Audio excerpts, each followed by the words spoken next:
সুপ্রিয় শিক্ষার্থী বন্ধুরা, সবাইকে জানাই রেডিয়াম সায়েন্স একাডেমির পক্ষ থেকে আন্তরিক প্রীতি এবং শুভেচ্ছা। আজকে আমরা তরল পদার্থের পৃষ্ঠ শক্তি তথা সারফেস এনার্জি নিয়ে কথা বলবো। আমরা জানি পৃষ্ঠ টানের কারণে কোনো তরল পদার্থ তার উপরের তলকে সংকুচিত করতে চায়, পৃষ্ঠ টানের কারণে ক্ষেত্রফল কমাতে চায় যাতে উপরের অণুগুলো কম বিভব শক্তি নিয়ে থাকতে পারে।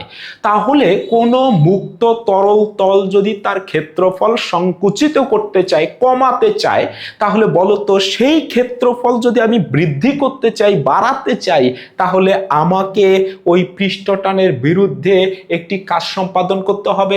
মানে ব্যাপারটা অনেকটা এই রকম, ধরে নাও এই এ বি সি ডি এটা কোনো একটা ফ্রেম, এবং এই ফ্রেমের এই এডি অংশ কিংবা এবি অংশ কিংবা ডিসি অংশ এগুলো ফিক্সড, কিন্তু এই বিসি যে তলটা রয়েছে, বিসি যে অংশটা রয়েছে, এটা অনায়াসে এই বরাবর মুভ করতে পারে।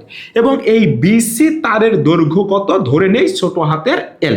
এবারে এইটাকে ধরে আমরা যদি কোনো সাবান পানির মধ্যে যদি ডুবিয়ে তুলে নিয়ে আসি, তাহলে বলতো এ বি সি ডি এই অংশে একটি সাবানের পর্দা লেগে থাকবে। ওকে, এবারে এই পৃষ্ঠ টানের কারণে ওই সাবানের পর্দা বলতো তার ক্ষেত্রফল সংকুচিত করতে চাইবে, তাহলে এই দিকেও টানবে, এই দিকেও টানবে, এই দিকেও টানবে, এই দিকেও টানবে, কিন্তু এগুলো ফিক্সড হওয়ার কারণে এগুলো সরে আসবে না। কিন্তু বিসি অংশ যেহেতু ইজিলি মুভ করতে পারে, এই জন্য বিসি অংশ কিন্তু এই দিকে সরে যেতে চাইবে, অর্থাৎ ক্ষেত্রফল কমাতে চাইবে। এই ক্ষেত্রফল যদি আমি কমাতে না দেই, যদি আগের জায়গাতে ধরে রাখতে চাই, তাহলে আমাকে এই বরাবর একটি বল প্রয়োগ করতে হবে। এই বরাবর আমাকে একটি বল প্রয়োগ করে তার ক্ষেত্রফল আগের মতোই রাখতে হবে, কিংবা ক্ষেত্রফল বাড়াতে গেলেও আমাকে এই পৃষ্ঠ টানের বিরুদ্ধে একটি বল প্রয়োগ করতে হবে। কোন মুক্ত তরল তলের ক্ষেত্রফল, ধরো এই তলটার ক্ষেত্রফল আমি বাড়াতে চাই, কতটুকু বাড়াবো? 1 একক বাড়াবো। তাহলে বাড়াতে গেলে যে পরিমাণ কাজ করতে হবে সেই কাজের মানকে বলা হবে পৃষ্ঠ শক্তি বা সারফেস এনার্জি। আমরা একটু এভাবে বলতে পারি, পৃষ্ঠ শক্তি বা সারফেস এনার্জিকে আমরা প্রকাশ করি, আমরা একটু লিখেই, পৃষ্ঠ শক্তি একে আমরা প্রকাশ করব, এই পৃষ্ঠ শক্তিকে আমরা প্রকাশ করব ই দ্বারা। ই ইজ ইকুয়াল টু, ইমাজিন করো তো, এই কোন মুক্ত তরল তলের ক্ষেত্রফল আমি বাড়াবো, কতটুকু বাড়াবো? 1 একক বাড়াবো, যার মান 1 একক, সেটা হবে নিচে এল এ। অর্থাৎ ক্ষেত্রফল 1 একক পরিবর্তন করতে চাই, ক্ষেত্রফল 1 একক বাড়াতে চাই। বাড়াতে গেলে আমাকে কতটুকু কাজ করতে হবে? ধরে নেই ডব্লিউ পরিমাণ কাজ করতে হবে। এইটাই কিন্তু আমাদের পৃষ্ঠ শক্তির রাশিমালা।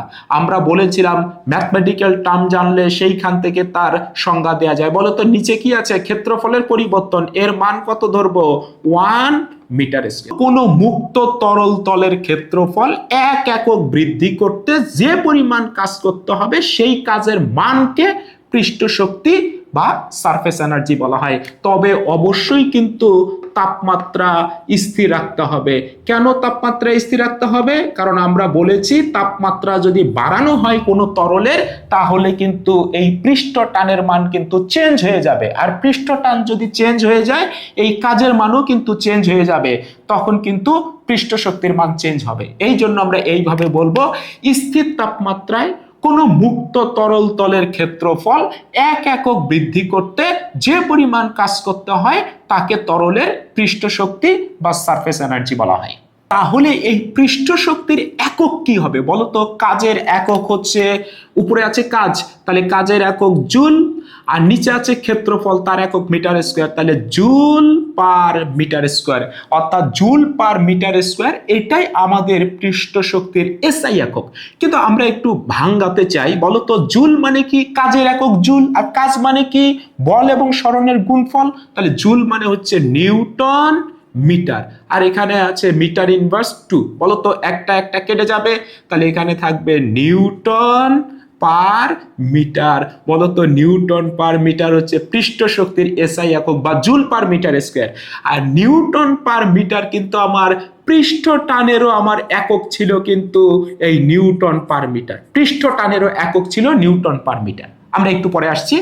বলতো এই পৃষ্ঠ শক্তির মাত্রা সমীকরণ কি হবে? কাজের মাত্রা সমীকরণ আমরা জানি, M L two T inverse two, আর নিচে হবে ক্ষেত্রফল মানে মিটার স্কয়ার মানে এল স্কয়ার।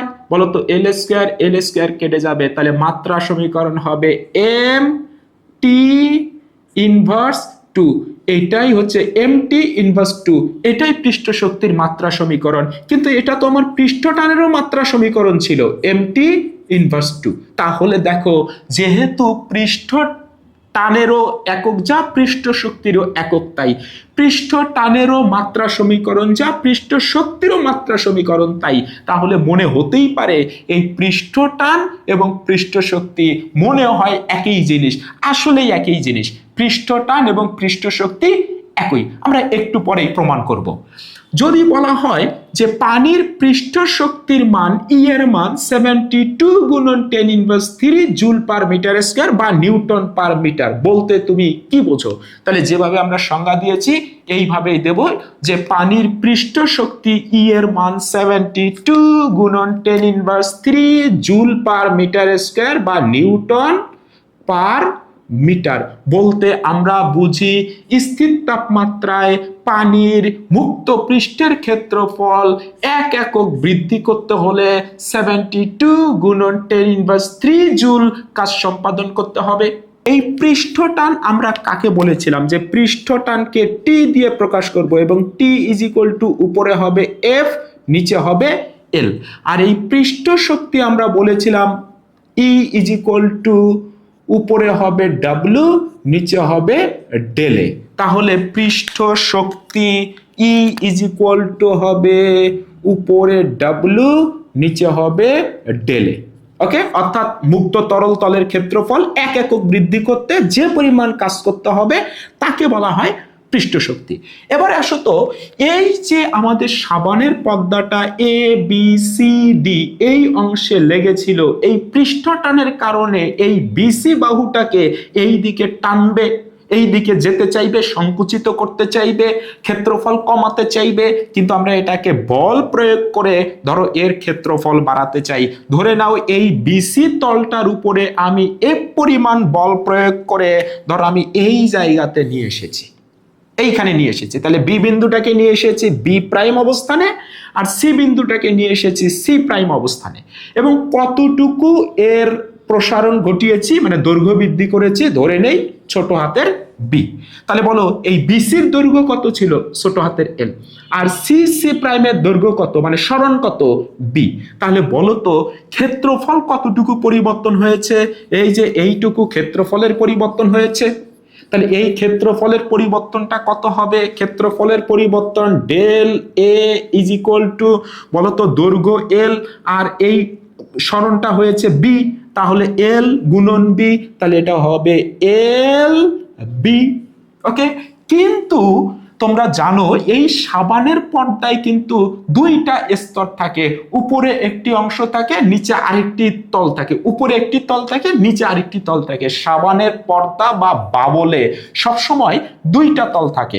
তাহলে বলো তো এই ক্ষেত্রফল যদি এলবি পরিমাণ বৃদ্ধি পায় উপরের পর্দার, তাহলে নিচের যে অংশটা আছে তারও এলবি পরিমাণ বৃদ্ধি পাবে। তাহলে টোটাল ক্ষেত্রফলের পরিবর্তন কত? 2lb। এই তলটিকে এই বি থেকে বি প্রাইম এইখান থেকে এইখানে আনতে তো একটা কাজ করতে হবে। বলো তো কাজের মান কত হবে? সেই কাজের মান ডাব্লিউ ইজ ইকুয়াল টু হবে, আমি বল প্রয়োগ করেছি এফ, বল গুণন সরণ, সরণ হয়েছে আমাদের বি। আর কি হবে? cos theta. বলো তো cos 0 ডিগ্রি হবে, কারণ বল প্রয়োগ করেছি এই দিকে, সরণও হয়েছে এই দিকে, অর্থাৎ থিটার মান কিন্তু হবে 0 ডিগ্রি। তাহলে এখানে আমরা লিখতে পারি cos থিটা। ওকে, তাহলে cos 0, তাহলে w থাকলো ইজ ইকুয়াল টু f থাকলো, b থাকলো, আর হবে cos 0 ডিগ্রি। cos 0 ডিগ্রি মান 1। তাহলে w ইজ ইকুয়াল টু কি লেখা যাবে বলো তো? এই f ইজ ইকুয়াল টু কি লেখা যাবে? আমরা তো জানি f ইজ ইকুয়াল টু, এইখান থেকে আর গুণ করো, বলো তো এল টি। কিন্তু এইখানেও তো এল কয়টা আছে? এল তো দুইটা আছে, উপরের অংশের একটা দৈর্ঘ্য, নিচের অংশের আর একটা দৈর্ঘ্য। তাহলে এফ এর মান হবে 2LT।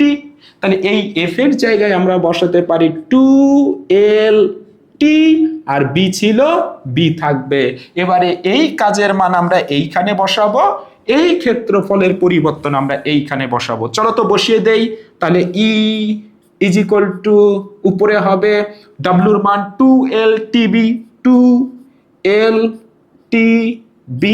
নিচে হবে ক্ষেত্রফলের পরিবর্তন 2LB, BB, LL এবং 2 কেটে যায়। তাহলে ফাইনালি আমরা লিখতে পারি E is equal two T.